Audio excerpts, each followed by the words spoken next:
নমস্কাৰ সকলোকে, আশা কৰোঁ সকলো ভালে আছে। চাওঁতে 2025ৰ এই বৰ্ষটো শেষ হ'বৰে হ'ল।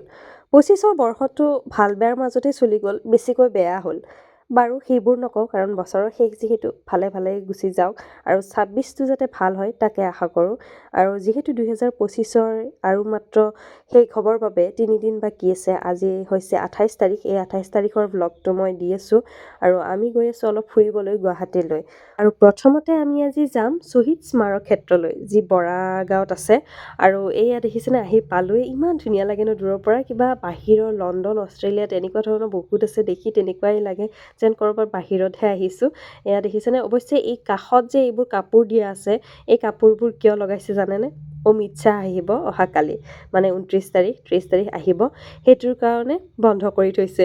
আমাৰ কাৰণে বেড লাক হ'ল, আমি গুচি আহিলোঁ বাহিৰৰ পৰাই একপি ফটো তুলি গুচি আহিলোঁ তাৰ পৰা। আৰু এতিয়া আমি গৈ আছোঁ আমাৰ মৰমৰ জুবিনদাৰ ওচৰলৈ। হয়, আমি গৈ আছোঁ সোণাপুৰৰ সেই জুবিন ক্ষেত্ৰলৈ। এয়া দেখিলেনে, আহি পালোৱে। কথা কৈ থাকোঁতে আহি পালোঁ, কাৰণ ভিডিঅ' গোটেই দেখুওৱা নাই। আৰু এয়া আহি পালোঁ। অহাৰ লগে লগে মনটো অলপমান বেয়া লাগিব ধৰিলে বাৰু। যি নহওক, বহুদিনৰ পৰা আহিম বুলি ভাবি আহিবই পৰা নাছিলোঁ, আৰু আজি আহিলোঁ। আৰু ইমান বেছি মানুহ, বছৰৰ শেষ, তাতে আজি ৰবিবাৰ, সেইকাৰণে সকলোৱে আহিছে। বহুত বেছিয়ে মানুহ, আৰু মই আশা কৰোঁ সদায় মানুহ হৈ থাকক, যাতে জুবিন দা কোনোদিনে অকলশৰে হৈ নাযায়। আৰু দেখিছেনে, ইমান চাকি জ্বলাইছে সকলোৱে। আৰু মই আহি প্ৰথমতে এই ঠাইখনলৈ আহিলোঁ, যিখন ঠাই সদায় মই ভিডিঅ'ত দেখিছিলোঁ।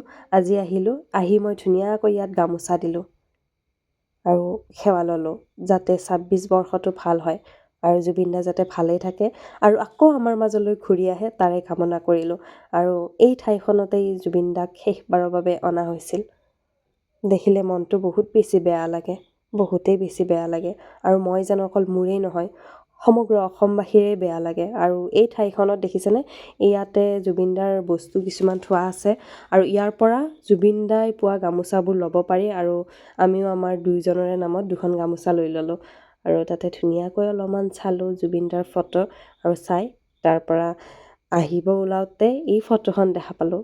ইমান ধুনীয়াকৈ আঁকিছে, আৰু এই ফটোখনৰ ওপৰত সকলোৱে কিবা নহয় কিবা এটা লিখি গৈছে। আমি লিখিবলৈ নাপালোঁ, কাৰণ আমাৰ হাতত একোৱে নাছিলে লিখিবলৈ। তাৰ পৰা আমি ওলাই আহি সেই ঠাইখনলৈ আহিলোঁ, য'ত জুবিন দাই আজিৰ পৰা 10 বছৰ নে 12 বছৰ আগত এটা শিলৰ ওচৰত বহি অলপ জিৰণি লৈছিল। জুবিন জিৰণি ক্ষেত্ৰ। চাওকচোন, ইমান ধুনীয়াকৈ সজাই ৰাখিছে, আৰু এই সজাই ৰাখিছে এজন ল'ৰাই।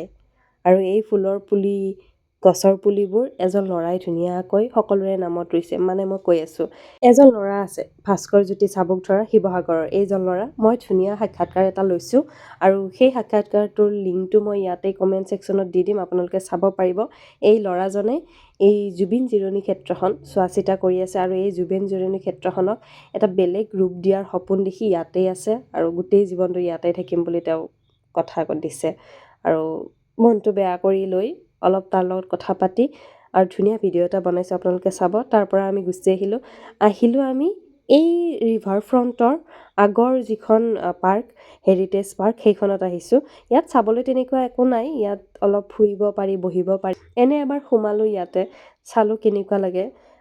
আধা ঘণ্টা সময় ইয়াত অলপমান ঘূৰি লৈ তাৰপাছত আমি গুচি আহিলোঁ তাৰ পৰা। এতিয়া আমি যাম সেই নতুন পাৰ্কখনলৈ, যিখন পাৰ্ক আজি কেইদিনমান আগতেই উন্মোচন কৰিছে। ব্ৰহ্মপুত্ৰ ৰিভাৰ ফ্ৰণ্টৰ সেই সতী সাবিত্ৰী উদ্যানখনলৈকে আহিছোঁ, দেখিছেনে।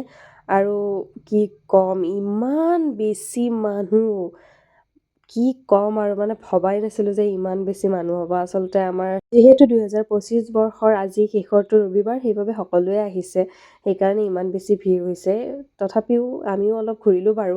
এয়া গ্লাছখনত উঠিলোঁ, বহুত দেখি আছিলোঁ ভিডিঅ'ত, সেইকাৰণে ভাবিলোঁ আমিও এবাৰ উঠোঁ। অলপ ভয়ো লাগে দিয়কচোন, কাৰণ হাইটক লৈ যিহেতু অলপ ভয় আছে, সেইকাৰণে ভয় লাগে। তথাপিও আমি উঠিছোঁ, আৰু মানুহ দেখিছেনে, এইখিনিতো প্ৰথমৰ পৰা আমি লাষ্টৰ ফালে আছোঁতো, সেইকাৰণে এইখিনিত মানুহ কম আছে, কিন্তু আগৰ ফালে ইমান বেছি মানুহ আছে, একদম খোজ কাঢ়িব নোৱাৰাকৈ মানুহ আছে। আৰু এইবোৰ বহুত ধুনীয়া লাগিছে, এই পাৰ্কখন বহুত ধুনীয়াকৈ বনাইছে।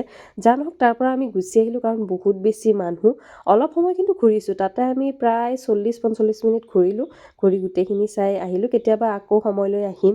সেই দিনটো অৱশ্যে বহুত বেছি ঘূৰিলোঁ, কিন্তু খোৱা লোৱা ইমান ভালকৈ কৰা নাছিলোঁ। ধুনীয়াকৈ চাহ আৰু মিঠাই খাই ল'লোঁ, তাৰপাছত আহি আমি ৰাস্তাতে ৰখি আকৌ ধুনীয়াকৈ ৰাতিৰ ভাত সাজ খাই ল'লোঁ, ভিডিঅ'টো ইমানতে শেষ কৰোঁ। ভিডিঅ'টো কেনেকুৱা পালে জনাব আৰু সকলোকে নৱবৰ্ষৰ আগতীয়াকৈ শুভেচ্ছা জনালোঁ। Bye bye.